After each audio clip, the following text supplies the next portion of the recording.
Hello viewers, কেমন আছেন আপনারা? আশা করি ভালো আছেন। শুভেচ্ছা জানিয়ে শুরু করছি আজকে সংক্ষিপ্ত ভিডিও। আজকে প্রথমে আমি পরিচিত হচ্ছি। আমি ডাক্তার তাপস বাগচি। আমি একজন আয়ুর্বেদিক ফিজিশিয়ান, অর্থাৎ গ্র্যাজুয়েট আয়ুর্বেদিক ফিজিশিয়ান, বিএএমএস ডিগ্রিধারী, bachelor of ayurvedic medicine and surgery, abbreviation হচ্ছে বিএএমএস। এটা আমি সরকারি ইউনানি আয়ুর্বেদিক মেডিকেল কলেজ হাসপাতাল ঢাকা থেকে করেছি, ঢাকা ইউনিভার্সিটির আন্ডারে। এছাড়া নিউট্রিশনের ওপর পোস্ট গ্রাজুয়েশন করেছি ইসলামিক ইউনিভার্সিটি কুষ্টিয়া থেকে। আমি পঞ্চকর্ম ট্রিটমেন্ট, আয়ুর্বেদিক পঞ্চকর্ম ট্রিটমেন্টের উপরে বেনারস হিন্দু বিশ্ববিদ্যালয় ভারত থেকে স্পেশাল ট্রেনিং করে এসেছি। এছাড়া ভলেন্টারি রিসার্চ ফেলোশিপ করছি ভারত থেকে। এছাড়া আমি চিফ কনসালটেন্ট হিসেবে রয়েছি কল্যাণী আয়ুর্বেদিক কনসালটেশন সেন্টার গোপালগঞ্জে, ঢাকার মক্কা হিজামা হেলথ কেয়ার সেন্টার সহ আরও কয়েকটি আয়ুর্বেদিক প্রতিষ্ঠানে আমি নিয়মিত ট্রিটমেন্ট বা কনসালটেশন করছি। তো আজকে আপনাদের সঙ্গে আলোচনা করব সেক্সুয়াল ডিজিজ নিয়ে। তো আয়ুর্বেদে সেক্সুয়াল ডিজিজ বা যৌন রোগের কোনো স্থায়ী কোনো ট্রিটমেন্ট আছে কিনা, সমাধান আছে কিনা, এটা নিয়ে প্রায়শই আপনারা আমাকে জিজ্ঞেস করে থাকেন বা প্রায়শই আপনাদের প্রশ্ন থাকে।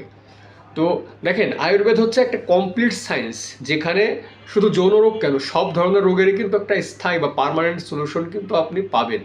যদি অন্য কোথাও না পান, একমাত্র আয়ুর্বেদে পাবেন। হ্যাঁ, যদি কখনও আয়ুর্বেদ বা আয়ুর্বেদিক ফিজিশিয়ান বা আয়ুর্বেদিক ডক্টররা বলে যে এটার সলিউশন সম্ভব না, তাহলে অন্য কোনো প্যাথিতেও এটা সাধারণত হতে নাও পারে, কারণ এটা গড গিফটেড বা ন্যাচারাল ট্রিটমেন্ট। তো এখন এই যৌন রোগটা আসলে কি, আয়ুর্বেদ এই সম্পর্কে, যৌন জীবন সম্পর্কে আয়ুর্বেদ কি বলছে? তো এখানে আয়ুর্বেদ বলছে যে শুক্র ধাতু, অর্থাৎ আমাদের দেহে সপ্ত ধাতু থাকে: রস, রক্ত, মাংস, মেদ, অস্থি, মজ্জা, শুক্র। অর্থাৎ রস থেকে শুরু করে একদম, রস হচ্ছে প্রথম ধাতু এবং সপ্তম ধাতু হচ্ছে শুক্র। এই শুক্র ধাতু থেকে কিন্তু আমাদের যৌন জীবনের সূচনা। কিভাবে? আমরা যে খাবারটা খাচ্ছি, খেয়াল করেন একটু, আমরা যে খাবারটা খাচ্ছি সেই খাবারটা যে নির্যাসটা বা এক্সট্রাক্টটা, এই নির্যাসটাকেই আমাদের আয়ুর্বেদ বলছে রস বা চাইম। আমরা যে খাবারটা খাচ্ছি সেই খাবারটা সাধারণত আমরা গলধকরণ করানোর পর যে সার পদার্থটা উৎপন্ন হচ্ছে সেটাই হচ্ছে রস। এবং এই রসটা কিন্তু দেখেন, আমাদের শরীরে 3টে এনার্জি বা ভাইটাল সোর্স থাকে, যেমন বায়ু, পিত্ত, কফ। এটা বিভিন্ন 5টা ক্লাসিফিকেশন, প্রত্যেকটা 5টা ক্লাসিফিকেশনের বিভিন্ন জায়গায় অবস্থান করে। তো এই যে রস, এটা আমাদের স্টোমাকে গিয়ে এরপরে রসটা কিন্তু আমাদের বিভিন্ন জায়গায় পৌঁছে যাচ্ছে। এই রস থেকে কিন্তু আস্তে আস্তে রক্ত সৃষ্টি হচ্ছে, রক্ত থেকে পরিপুষ্টি লাভ করে কিন্তু মাংস হচ্ছে, মাংস থেকে মেদ হচ্ছে অস্থি, অস্থি থেকে শুক্র, অস্থি থেকে মজ্জা থেকে, এবং শেষের যে ধাতুটা পরিণত হচ্ছে সেটা হচ্ছে শুক্র ধাতু। তার মানে আমাদের আয়ুর্বেদিক ডাক্তার বা আমাদের আয়ুর্বেদিক সায়েন্স বলে থাকে, আমরা যে খাবারটা খাই সেটা 28 দিন পরে গিয়ে বডিতে লাগতে পরবর্তীতে সেটা প্রাপ্তি হয়ে শুক্র ধাতুতে সৃষ্টি হচ্ছে। তার মানে এই যে স্পার্ম বা শুক্র, এটা তৈরি হচ্ছে 28 দিন পরে। আমরা যে খাবারটা খাচ্ছি তার 28 দিন পরে গিয়ে কিন্তু এই শুক্রটা তৈরি হচ্ছে। এবং আরেকটা কথা আমরা বলে থাকি যে 7 ফোঁটা রক্ত সমান 1 ফোঁটা বীর্য। কারণ এই বীর্যটা তৈরি হতে কিন্তু মানে প্রথমে রস, আমরা যে খাবারটা খাই সেটা খাচ্ছি, খাওয়ার পরে রক্ত হচ্ছে, রক্ত হতে মাংস হচ্ছে, মাংস হতে মেদ হচ্ছে, মেদ হতে মজ্জা হচ্ছে, মজ্জা থেকে আস্তে করে শুক্রতে পরিণত হচ্ছে, এবং সবার শেষে কিন্তু স্পার্ম বা শুক্র হচ্ছে। তাহলে বুঝুন যে এই শুক্র ধাতুর গুরুত্ব কতখানি।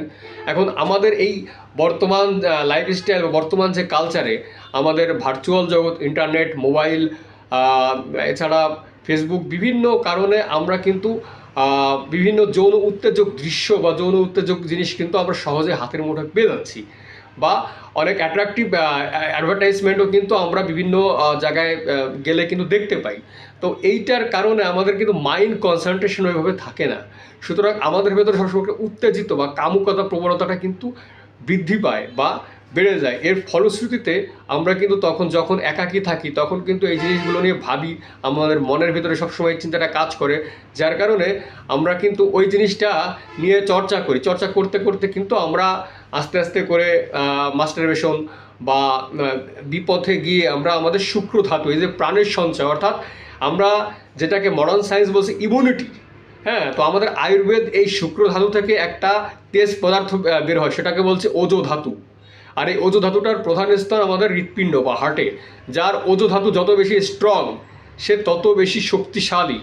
হ্যাঁ, অনেক সময় দেখা যাচ্ছে যে অনেকের অল্প বয়সে চুল পেকে যাচ্ছে, অনেকের বয়স বা 50 বা 45 আপে গিয়ে চুল পাকছে না। এর কারণ হচ্ছে তার ওজো ধাতুটা শক্তিশালী।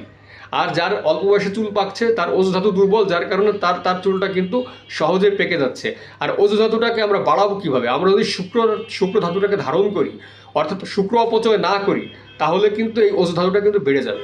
আর বেড়ে গেলে কিন্তু আমাদের পৌরুষতা বা পুরুষতা এটা কিন্তু আমাদের বৃদ্ধিপ্রাপ্ত হবে বা আমাদের বজায় থাকবে, যার কারণে এই শুক্র ধাতুর গুরুত্ব কিন্তু অপরিসীম। তো বিভিন্ন কারণে আমরা শুক্র ধাতু লস করে ফেলছি বা হারিয়ে ফেলছি, যার ফলশ্রুতিতে আমাদের যৌন জীবনে এর একটা প্রভাব পড়ছে। প্রভাবটা কি? প্রিম্যাচিউর ইজাকুলেশন হচ্ছে। প্রিম্যাচিউর ইজাকুলেশন মানে সঙ্গম, স্ত্রী সহবাসের সময়টা কমে যাচ্ছে, ডিউরেশনটা কমে যাচ্ছে, এটাকে প্রিম্যাচিউর ইজাকুলেশন বলে। এরপরে হচ্ছে লস অফ লিবিডো, ইম্পর্টেন্সি বা লস অফ লিবিডো যেটাই বলি না কেন, ধ্বজভঙ্গ যেটাকে বলে, যেটা আমাদের আর কোনো কামুকতা বা চাহিদা প্রকাশ পায় না। এরপরে আমাদের যে পুরুষাঙ্গ সেটা কিন্তু স্ট্রংভাবে বেশি সময় দৃঢ়ভাবে থাকে না। তো এই যে ব্যাপারগুলো এখানে কাজ করে, এটার মেইন কারণ হচ্ছে শুক্র ধাতুর ফাংশনটাকে ডিসফাংশন বা ডিসকোয়ালিফাই আমরা করে ফেলি। তো এইটার থেকে পরিত্রাণ পাওয়ার জন্য আমরা বিভিন্ন বিজ্ঞাপন দেখি, বিভিন্ন চটকদার বিজ্ঞাপন দেখি, যে না ওয়ান টাইম আমরা ইউজ করি, অন টাইম খেয়ে আমরা বীর হয়ে যাচ্ছি। ওয়ান টাইম খেয়ে আপনি একদিন বীর হচ্ছেন, 10 দিন পরে কি হচ্ছেন? ওইটা তো কন্টিনিউ করা লাগতেছে। এরপর একটাই কাজ হচ্ছে না, এরপর আবার আরেকটা নিচ্ছেন, 2টা নিচ্ছেন, এরপর 3টা নিচ্ছেন, তাও কাজ হচ্ছে না। যত সময়টা খাচ্ছেন তত সময় ভালো আছেন, ওটা বাদ দেবেন, আবার যা তাই হয়ে যাচ্ছে। এরপর আপনারা একটা কন্ট্রোভার্সি কাজ করে, অমুক হারবাল তমক হারবাল, যে বিভিন্ন চটকদারি বিজ্ঞাপন দেখেন। কোনো ট্রিটমেন্ট কিন্তু গ্যারান্টি সহকারে কোনো ট্রিটমেন্ট কিন্তু হয় না, কারণ গ্যারান্টি করে কারা? প্রতারকরা। আমাদের এখানে আমরা ট্রিটমেন্ট করে থাকি, এখানে প্রত্যেকটা ডক্টর যাদের ব্যাচেলার ডিগ্রি আছে বা যারা বিভিন্ন মেডিকেল কলেজ থেকে পাশ করা, সেটা আয়ুর্বেদিক লাইনে হোক, অ্যালোপ্যাথিক লাইনে হোক, যারাই হোক না করে, এরা কিন্তু গ্যারান্টি সহকারে কেউ ট্রিটমেন্ট করে না।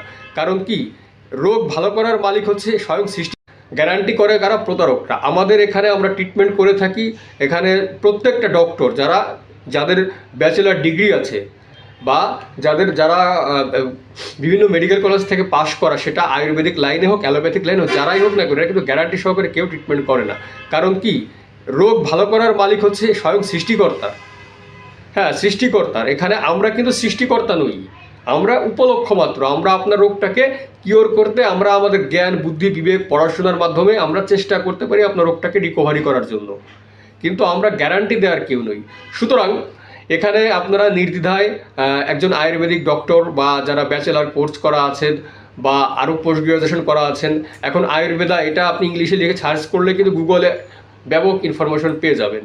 সুতরাং একজন আয়ুর্বেদিক কনসালটেন্টের কাছে গিয়ে আপনারা এর প্রপার ট্রিটমেন্ট নিতে পারেন। এবং এখানে আমাদের বিভিন্ন রকমের ট্রিটমেন্ট থাকে, বিশেষ করে এই শুক্র ধাতু বা ওজ ধাতু বৃদ্ধি করার বিভিন্ন রকম হার্বস থাকে।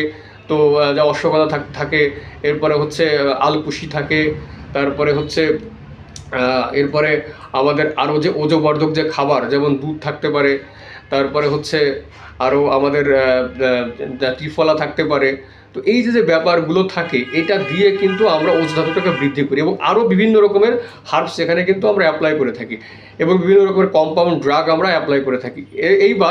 এরপরে আপনাদের আর একটা ব্যাপার বলি, যে শুধুমাত্র ট্রিটমেন্ট, আয়ুর্বেদিক ট্রিটমেন্ট যে শুধুমাত্র মেডিসিনের ট্রিটমেন্ট হবে ব্যাপারটা তা না। এখানে বিভিন্ন থেরাপি আছে, যেমন এখানে অভঙ্গ থাকতে পারে, তারপরে হচ্ছে সেদন থেরাপি থাকতে পারে, এরপরে বস্তি থাকতে পারে। যে কারণে আপনার শুক্র ধাতুটা কমে যাক না কেন, আমরা কিন্তু সেটাকে আবার রিকভারি করে দিই, যার কারণে আমাদের ট্রিটমেন্টটা অন টাইম ট্রিটমেন্ট নয়। একটু সময় নিয়ে যদি কেউ আসেন, তাহলে অবশ্যই আপনারা কিন্তু পার্মানেন্ট সলিউশন পেতে পারেন এবং শুক্র ধাতুটা যেটা লস হয়েছে সেটা আবার রিকভারি হবে। এবং আর যদি আপনি শুক্র ধাতু ক্ষয় না করেন, যেটা ক্ষয় করেছেন আমরা রিকভারি করে দেওয়ার চেষ্টা করি বা করে দিয়ে থাকি, এবং একদম স্বাভাবিক, সুস্থ স্বাভাবিক যে আপনার যে সেক্সুয়াল লাইফ, সেটাকে কিন্তু আপনি উপভোগ করতে পারবেন। সুতরাং আজকের ভিডিও এই পর্যন্তই। আপনারা নিজ দ্বিধায় আস্থা রাখতে পারেন আয়ুর্বেদের প্রতি। তো যদি আপনারা আস্থা রাখেন, তাহলে আপনারা অবশ্যই আসবেন, আয়ুর্বেদিক ট্রিটমেন্ট শরণাপন্ন হবেন। আপনারা স্থায়ীভাবে সম্পূর্ণরূপে আপনারা সুস্থ থাকবেন। এই বলে আজকে আমার সংক্ষিপ্ত ভিডিও এখানেই শেষ করছি। সবাইকে ধন্যবাদ, সবাই ভালো থাকবেন।